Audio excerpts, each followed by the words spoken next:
Acara selanjutnya adalah acara inti, yaitu tausiah yang akan dibawakan oleh beliau Bapak Kiai Haji Ahmad Zuhdi Mudlor M.Hum. Kepada Bapak Ahmad Zuhdi Mudlor kami persilakan.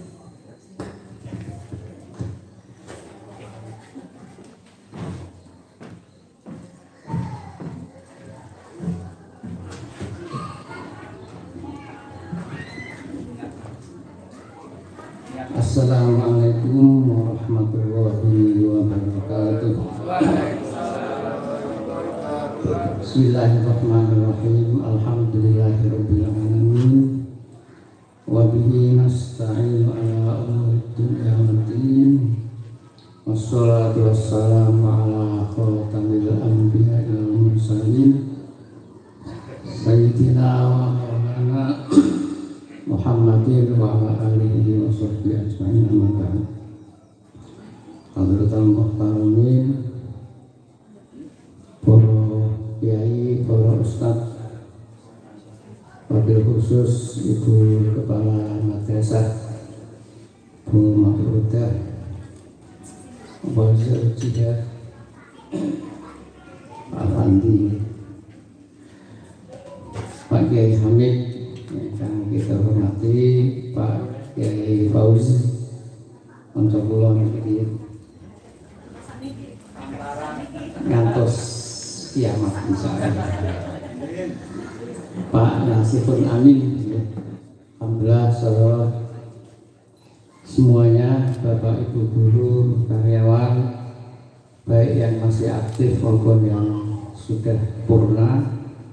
Dan spesial untuk Bu Eneng, spesial ini, karena tadi mengatakan kalau sawalan bahasa Jawa lebih bisa meresapi. Saya katakan orang gede meres kebu.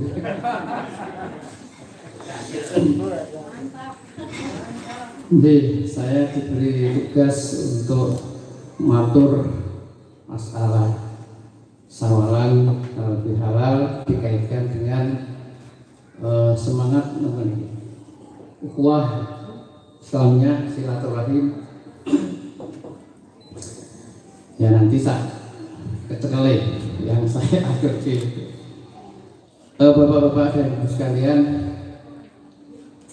dalam acara seperti ini biasanya orang mengatakan kita ini telah berada pada tahap kemenangan. Jadi Idul Fitri itu sering dikatakan sebagai hari kemenangan. Tentu ada beberapa pertanyaan, menang dari siapa? Yang menang siapa? Kita ini gelut dengan siapa? Gitu kan? Sehingga kok kita dikatakan menang. Dan lagi betulkah kita menang? Karena yang namanya menang itu biasanya kalau dalam dunia militer, dunia politik itu dikatakan winner takes all, bahwa pemenang itu mengambil semuanya, apapun yang ada itu akan diambil, dirampas oleh pemenang. Nah, kita ini ngambil apa? Nah, oleh karena itu monggo coba kita urai apa sih yang dimaksudkan dengan kemenangan ini. Menang berarti tidak kalah, ya toh? Kemudian gitu. Menang itu tidak kalah. Berarti ketika kita dikatakan menang, sebelumnya kita ada peperangan. Sebelumnya kita mengalami pertempuran. Nah, orang kadang tidak membedakan antara peperangan dan pertempuran. Padahal dua hal yang berbeda. Orang bisa dikatakan menang dalam bertempur, tapi dia kalah dalam berperang. Ada banyak contohnya. Israel dengan Palestina dalam pertempuran selalu menang Israel. Dalam pertempuran selalu menang. Tetapi dalam peperangan Israel selalu kalah. Karena peperangan tidak hanya menyangkut kekuatan militer, tidak hanya menyangkut kekuatan tentara senjata, Tapi peran media, opini di masyarakat itu adalah bagian dari peperangan. Masyarakat dunia 90% menyalahkan Israel. Apalagi kemarin mereka menyerang orang-orang sedang sholat di Masjidil Aqsa. Orang tarweh ditembaki. Tidak ada satupun agama yang dapat membenarkan tindakan Israel. Karena itu yang menyangkut pencitraan itu Palestina menang. Meskipun dalam pertempuran kalah yang mati. Nah sekarang yang sedang menarik ini antara Rusia dengan Ukraina.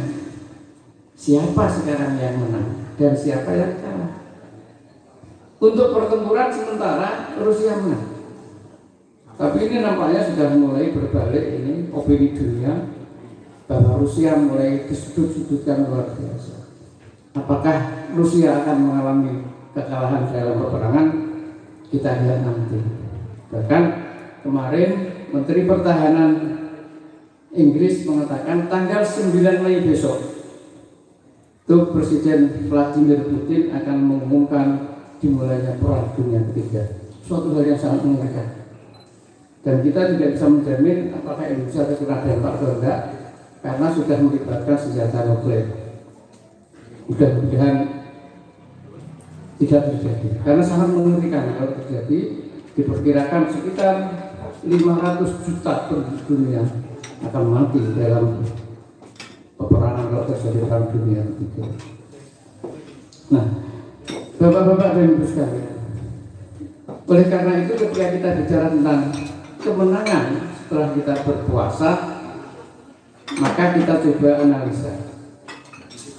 Yang pertama, kalau kita membaca surat As-Sajdah ayat 9 yang saya kutip di sini, bapak-bapak ibu-ibu yang hafal sudah sangat maklum karena saya ini bukan penghafal Al-Quran tapi penghafal mushaf. Kalau mushaf hafal itu mushaf. Allah berfirman dalam surat As-Sajdah ayat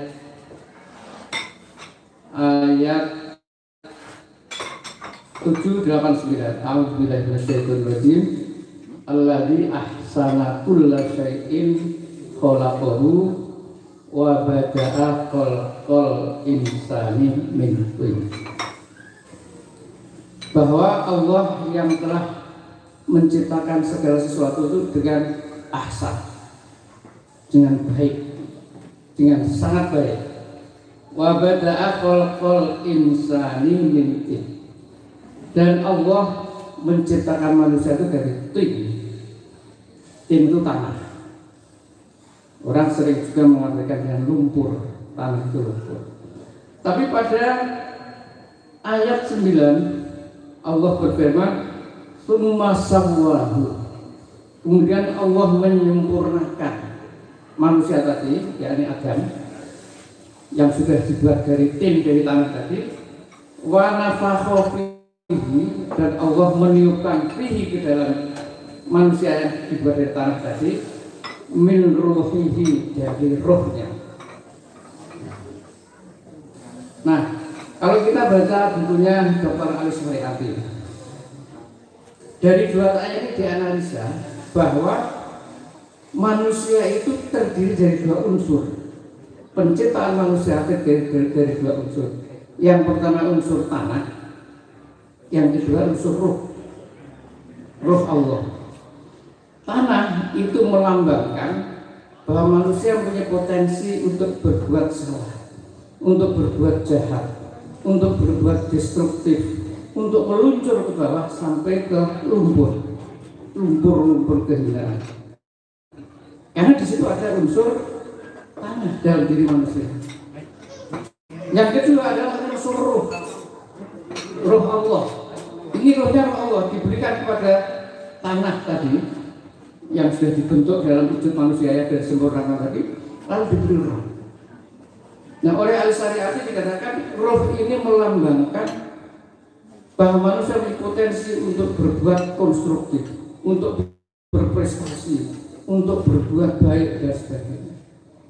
Nah, dua unsur ini ada dalam diri manusia.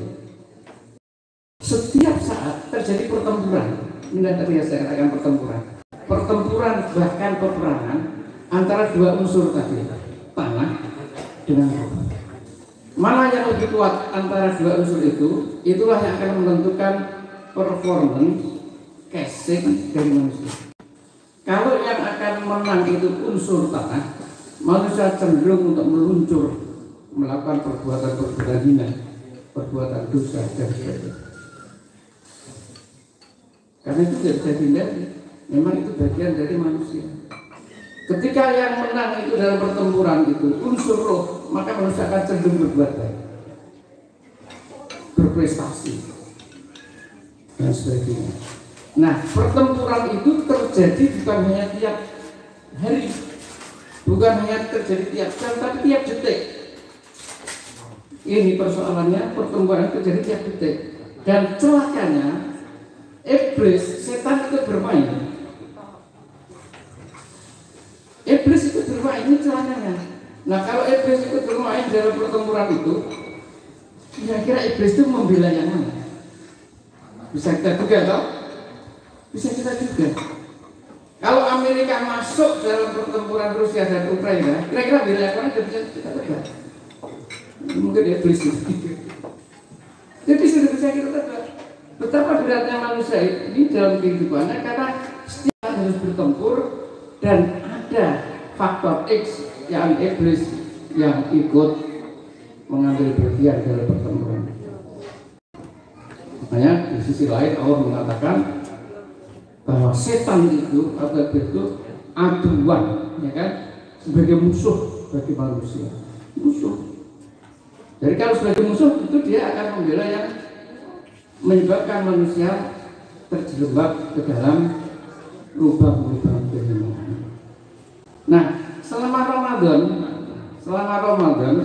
ya kan, dalam pertempuran yang sifatnya abadi itu kita dapat mengalahkan. Nah, coba nanti harus kita teliti, betulkah kita bisa mengalahkan? Mengalahkan tidak-tidaknya satu, ya, nafsu biologis. Jadi jangan dibayangkan nafsu biologis itu nafsu yang mesti ada kaitannya dengan hubungan suami istri. Kalau itu pasti. Maksudnya nafsu biologis yang pertama, nafsu makan dan minum itu kan nafsu biologis. Kita bisa mencegah tidak makan dan minum selama sebulan. Meskipun tidak ada orang lain, kita tidak akan makan dan minum, karena kita mampu mengendalikan. Kemudian yang kedua, mampu mengendalikan untuk tidak berhubungan suami istri di siang hari. Ada yang jeletok. Kalau yang dosa itu kalau berhubungan suami istri siang hari. Kalau tidak dengan istrinya gimana? Saya memang gitu kan. Dengan istrinya saya nggak boleh. Nah, itu bisa dikendalikan. Dari satu segi, orang lalu yang berpuasa itu menang, karena dia bisa mengatasi desakan-desakan nafsu biologis seperti itu. Itu satu, ya. Nah, oleh karena itu, kalau coba kita petakan sebetulnya selama Ramadan ini, kadang-kadang saya pikir begini, Ramadan ini merupakan fasilitas dari Allah kepada umat Muhammad Sallallahu Alaihi Wasallam. Karena umat zaman dulu itu kan umurnya panjang-panjang, itu ya Pak. Bahkan kalau kita baca Qisasul Anbiya, itu umur Nabi Adam, Nabi Nuh itu 1000 tahun. Dur. Jangan bayangkan nek wong dur terus anune sak pira terus anune iki opo? Sepedane maksudnya. Karena kalau kita masuk ke Saudi itu kan begitu masuk di kota Jeddah ya, itu ada sepeda besar sekali, katanya sepedanya Nabi Adam. Nah, dipikir zaman dia sempat beli sepeda, karena Nabi Adam sudah naik sepeda, sangat tinggi. Jadi umurnya panjang-panjang, postur tubuhnya juga sangat tinggi. Seandainya umur Nabi Adam dan generasi Nabi Adam setelahnya itu sampai 950 tahun, separuh umurnya aja untuk maksiat dan separuh untuk ibadah, berarti masih ada 500 tahun untuk ibadah. Nah, kita umat Muhammad ini umurnya kan rata-rata 70 tahun. Harapan hidup masyarakat Jogja itu 73 tahun. Nabi sendiri 63 tahun. Bahkan Nabi mengatakan a'maru ummati bainas sittina wasab'in. Umur rata-rata umatku adalah antara 60 sampai 70. Kalau yang sudah lebih 70, itu orang tua sering mengatakan itu bonus. Nah, ketika umur kita pendek-pendek, separuh umur kita gunakan untuk kurang ajar, misalnya 30 tahun katakan gitu ya. Paling betul berarti kita hanya beribadah 30 tahun. Sedangkan umat dulu beribadah 500 tahun. Bagaimana kita bisa mengejar surga? Bagaimana kita bisa menyeimbangkan pahala ibadah kita dengan umat-umat terdahulu? Kalau kesempatan untuk beribadah itu sangat jauh bedanya. Nah, makanya Allah lalu dengan sifat Rahman dan Rahimnya memberikan fasilitas kepada kita umat Muhammad untuk mengejar ketertinggalan kita dengan umat-umat terdahulu dengan cara memberikan fasilitas yang berupa bulan Ramadan ini. Jadi di mana letak fasilitasnya? Oh, banyak sekali keterangan tentang itu. Satu, dalam hadis yang cukup panjang, Nabi mengatakan pahala amalan sunnah itu diganjar sama dengan amalan wajib, ya kan? Sedangkan amalan wajib ganjarannya unlimited, tidak terbatas. Ini untuk mengejar. Terus di bulan Ramadan ada yang namanya Lailatul Qadar. Kalau kita ketemu sekali saja Lailatul Qadar, khairun min alfi syahrin, itu sama dengan 84 tahun, Mbak. Seumur kita lebih. Kalau kita dapat sekali Lailatul Qadar, berarti kita dapat pahala, kelipatan pahala 84 tahun. Kalau kita selama hidup mendapatkan 10 kali Lailatul Qadar, ini luar biasa. Berarti 840 tahun. Tinggal sedikit mengejar dengan umat dulu kan. Selisih podok itu belum ditambah nanti bacaan-bacaan ya qiraah atau Al-Qur'an dan sebagainya. Nah, ini di fasilitas. Makanya ketika kita tidak menggunakan fasilitas dari Allah ini, maksudnya tidak menggunakan Ramadan dengan sebaik-baiknya, kita akan kehilangan momentum. Nanti yang akan masuk surga sebagian besar itu umat-umat terdahulu, karena mereka yang lebih baik beribadah. Nah, kita nggak tahu Ramadan yang akan datang masih ketemu lagi apa enggak. Fasilitasnya masih kita miliki, kita bisa kita ambil apa enggak? Jangan-jangan kita sudah nggak bisa ambil, kan payahnya. Kalau harapan kita ingin hidup 1000 tahun lagi gitu Pak ya, kayak Khairul Anwar gitu. Nah, tapi kemarin kalau sudah terlanjur nggak kita ambil dengan baik, yaitu minal khosirin, kita termasuk orang yang rugi. Nah, disinilah bapak-bapak dan ibu-ibu relevansinya ketika kita bicara tentang syafaat. Syafaat ya, ini saya akan terangkan syafaat dulu secara singkat. Nah, syafaat itu sebetulnya apa?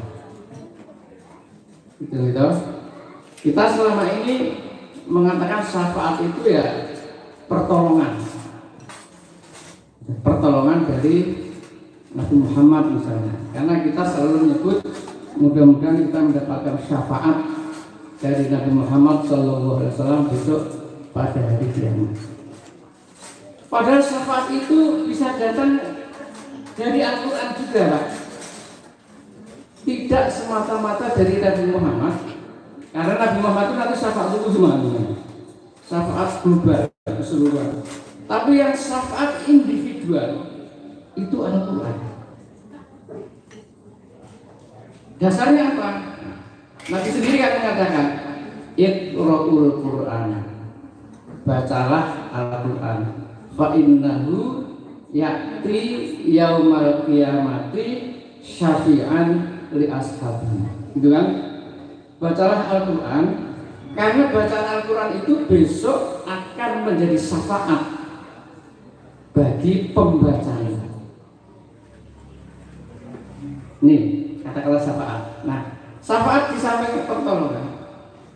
Kalau dalam kamus bahasa Inggris, syafaat itu artinya antara lain advokasi, pembelaan. Jadi kalau kita di dunia ini sering menggunakan jasa pengacara, jasa advokat, itu nanti advokat bagi kita dalam hari kiamat itu antara lain Al-Quran, bacaan Al-Quran. Ketika malaikat akan menghajar kita, bacaan Al-Quran datang dalam wujudnya yang kita tidak tahu, akan menolong kita. Nah, syafaat kalau kita buka di kamus itu juga berarti asyaf'u aididul witr. Ini yang nggak pernah yang saya bahas. Bahwa syafaat itu artinya adalah kebalikan dari bilangan ganjil. Artinya benar. Didul witri, al witru ganjil, asyaf'u benar. Syafaat adalah bilangan benar. Nah, oleh karena itu syafaat itu berfungsi untuk menggenapi kekurangan amal kita yang masih sangat sedikit untuk bisa masuk surga. Itu arti syafaat. Asyaf'u ya ridul witri.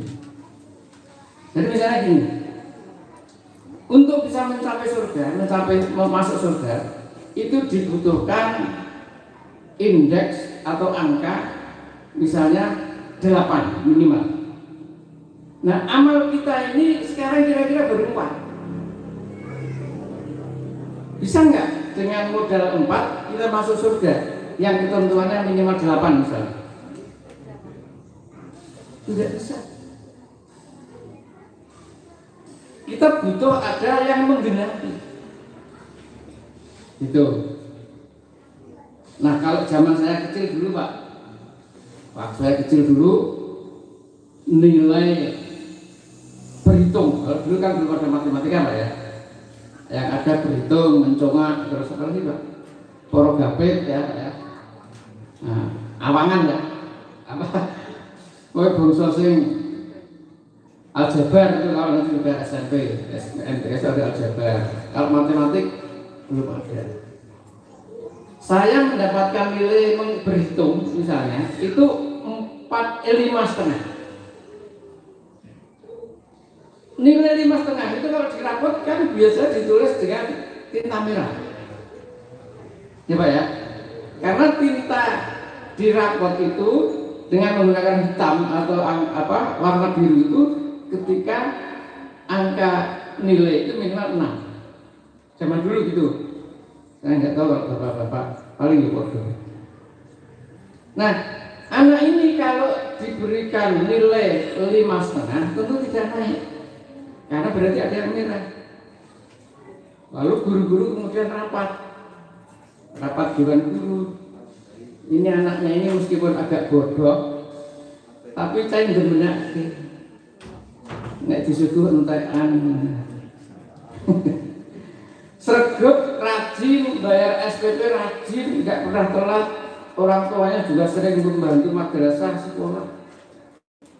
Akhirnya guru-guru sepakat sudah kita tolong anak ini, kita berikan tambahan 1,5 sehingga nilai anak itu menjadi 6.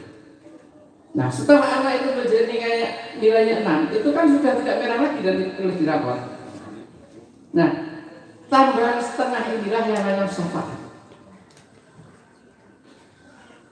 Jadi yang 1,5 ini tambahan tadi itu namanya syafaat. Nah, oleh karena itu syafaat itu bisa diberikan, tetapi tentu ada syarat. Satu, orang yang diberi syafaat itu dekat dengan yang memberi syafaat. Misalnya guru-guru kan nggak mungkin memberi syafaat pertolongan kepada murid yang nggak pernah masuk. Oh, bener. Dan bijing nggak usah gitu kan. Jadi yang diberi syafaat yang dikenal tentu syafaat Nabi Muhammad SAW akan diberikan kepada orang yang dekat dengan Nabi. Siapa yang dekat dengan Nabi? Nah, pertanyaan gitu kan. Ya orang yang sering baca sholawat.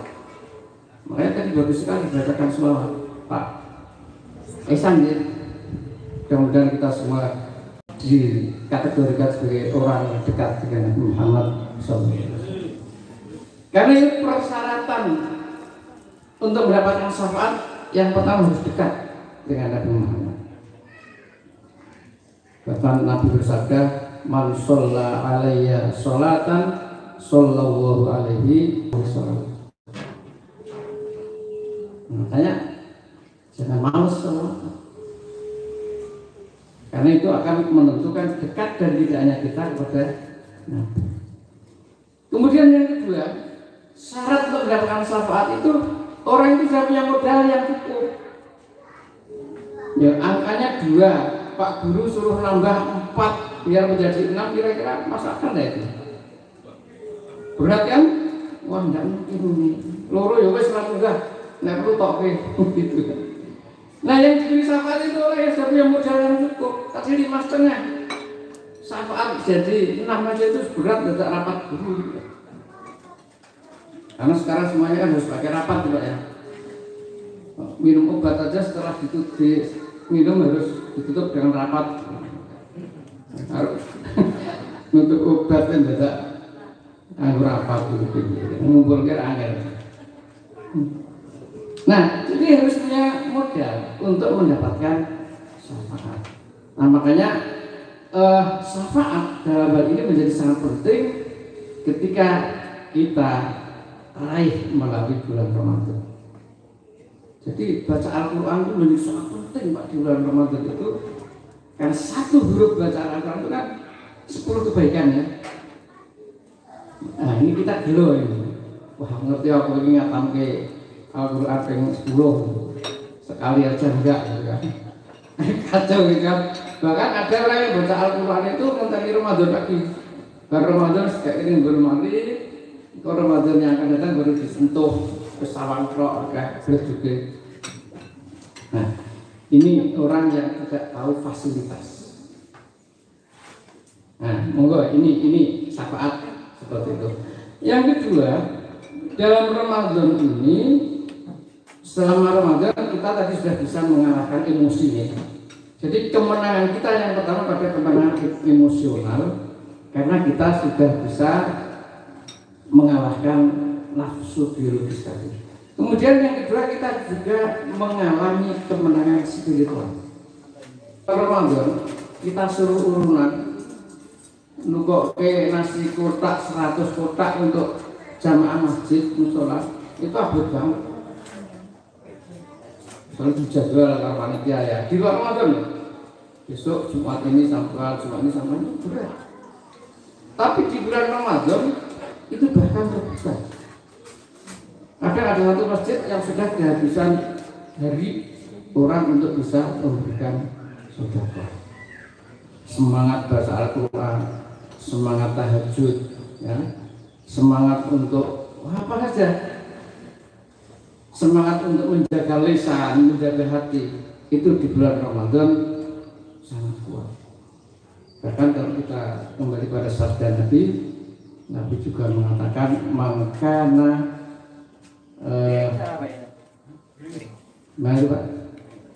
barang siapa mangkana yaumu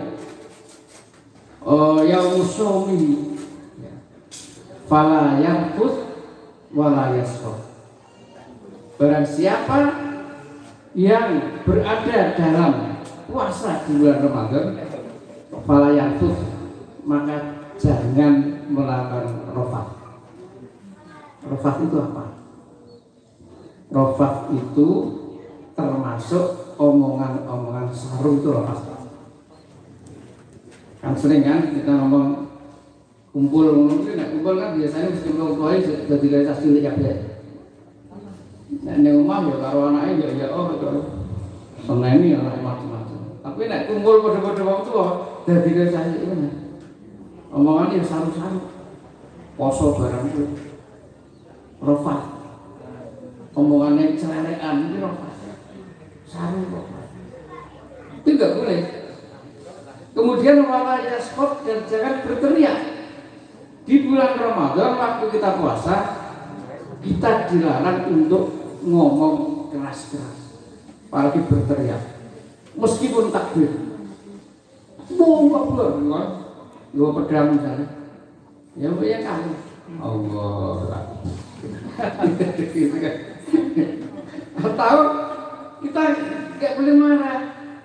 Bahkan Nabi juga mengatakan, Pak Insaf baru ahadun, jika seseorang kemudian mencaci kamu, membunyi-bunyikan kamu, menek-menek itu harus membunyikan. Fal yakul, maka hendaknya dia mengatakan ini sorry. Saya puasa. Dunia kayak itu apa menek kan nggak boleh. Jadi pada waktu puasa kita jangan ikut demo. Itu karena orang demo itu cenderung untuk berteriak-teriak. Ini bertentangan dengan sabda Nabi tadi. Wala yakut wala yaskot.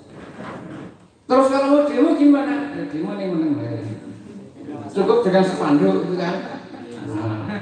Kalau demo ini nanti berbodol.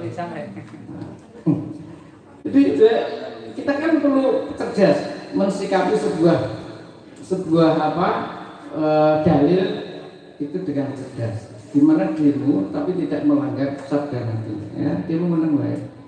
Demo masak misalnya atau demo kecantikan itu kan nggak teriak-teriak. Orang demo kecantikan kok teriak-teriak malah nggak cantik ya. Demo masak teriak-teriak gosong. Jadi itu, jadi kemenangan spiritual kita mempunyai semangat untuk lebih bisa mendekatkan diri pada Allah. Dan yang ketiga saya amati orang berpuasa selama Ramadan itu juga ada kemenangan intelektual. Orang itu semangat ngaji loh pada bulan Ramadan itu. Sore-sore menjelang maghrib kumpul di masjid ngrungokke ceramah takjilan itu pada datang itu wong tua-tua. Ya mungkin datangnya karena mas ini masjid rasa kangenan liwet gitu. Tapi yang jelas mereka datang untuk ngaji. Baru subuh biasanya langsung mulai subuh turun merem rela dia untuk bertahan mendengarkan kuliah subuh. Ini ada semangat untuk mencari ilmu pada bulan Ramadan. Jadi ada kemenangan kita lain cukup banyak. Yang pertama kemenangan emosional, kemenangan spiritual, dan kemudian kemenangan intelektual. Ini didapatkan oleh orang yang puasa. Karena itu inilah mungkin yang dimaksudkan dengan kemenangan. Idul Fitri kembali pada fitrah. Orang sering mengatakan orang yang sudah puasa itu diibaratkan bayi yang baru lahir gitu Pak ya. Kayaumin waladathu ummuh. Dikatakan wal faizin al fauz. Faizin itu artinya menang.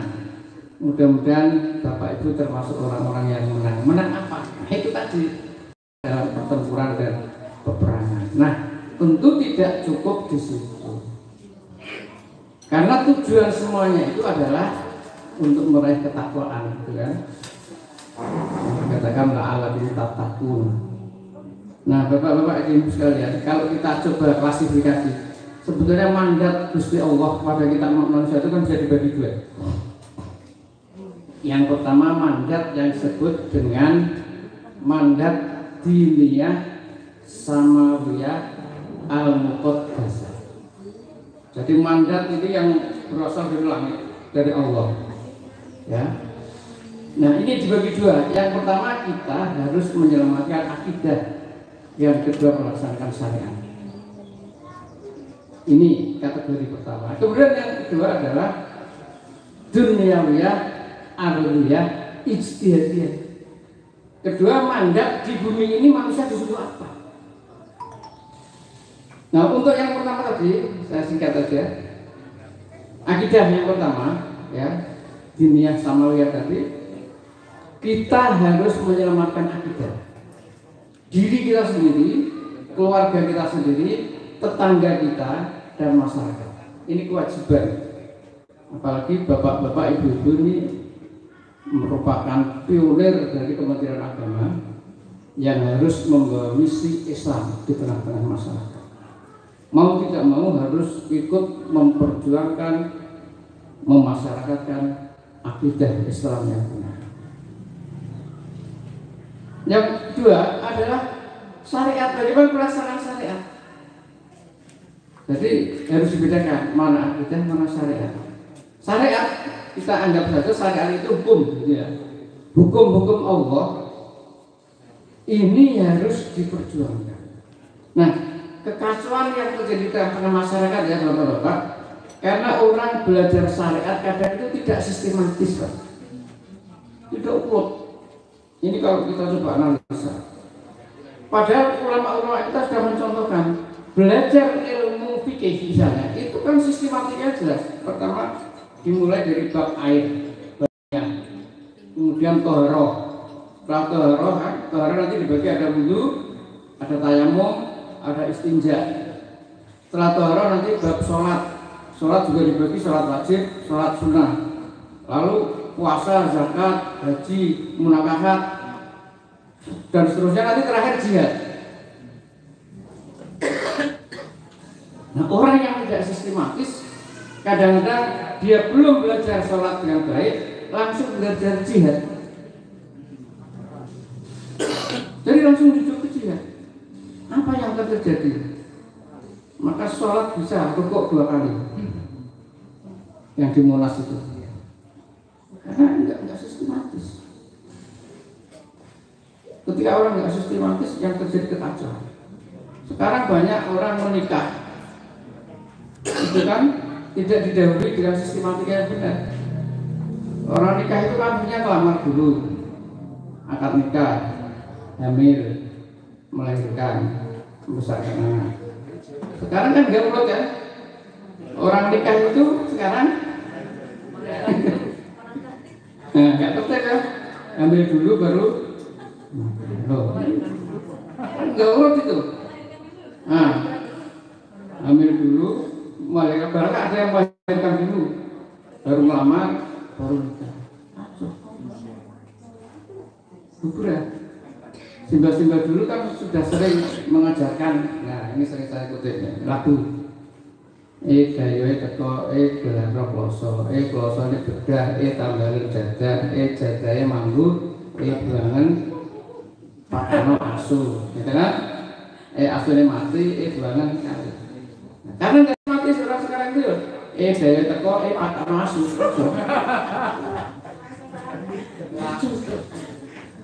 Nah, tidak sistematisan seperti inilah yang menyebabkan dunia kacau.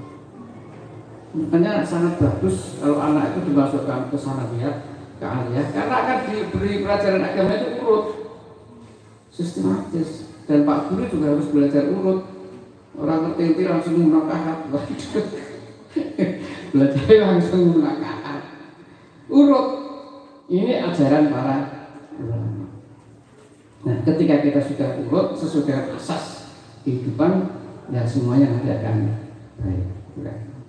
Nah, kalau kalian dulu masih banyak materi untuk bicara tentang lebih halal, tentu tidak bijaksana kalau saya terlalu banyak ngomong, karena semakin banyak ngomong nanti semakin banyak salah. Gitu ya. Jadi mungkin ini saja yang bisa saya sampaikan. Mudah-mudahan ya sebagai pemicu saja, nanti bapak-bapak dan ibu bisa mengelaborasi lebih jauh tentang syafaat, ya, tentang sholawat dan sebagainya tadi. Karena tidak ada satupun ibadah itu yang dilakukan oleh Allah, Gusti Allah sendiri melakukan kecuali sholawat. Jadi manusia ini diperintah sholat, Allah itu nggak sholat loh, karena tidak mau sholat. Kita diperintahkan zakat, Allah tidak zakat. Kita diperintahkan haji, Allah tidak haji. Tapi ketika kita diperintahkan sholawat, Gusti Allah sholawat. Satu-satunya ibadah yang Allah sendiri melakukan adalah sholawat. A'udzubillahi minasyaitonirrajim. Bismillahirrahmanirrahim. Innallaha malaikatahu yusholluna 'alan nabi. bahwa Allah dan malaikat itu bersolawat kepada Nabi. Entah wujud solawatnya seperti apa. Tapi beliau dia Allah dan malaikat bersolawat. Baru setelah Allah dan malaikat bersolawat, kita diperintah ya ayyuhalladzina amanu shollu alaihi wasallimu taslima. Itu untuk yang ibadah lain tidak ada. Ini luar biasa sholawat. Jadi energi sholawat itu luar biasa. Maka jangan bosan-bosan kita bersolawat. Dalam kehidupan sehari, entah dalam suasana suci, suasana tidak suci, karena sholawat itu bisa dilakukan di mana saja dan kapan saja. Baik, Pak Ibu, mohon maaf atas segala kekhilafan dan kekurangan, mudah-mudahan ada manfaatnya. Akhirul kalam, wallaahu a'lam. Wassalamualaikum warahmatullahi wabarakatuh.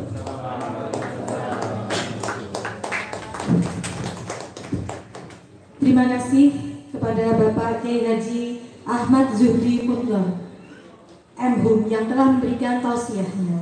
Semoga kita bisa mengambil intisari atau pesan dari apa yang telah beliau paparkan.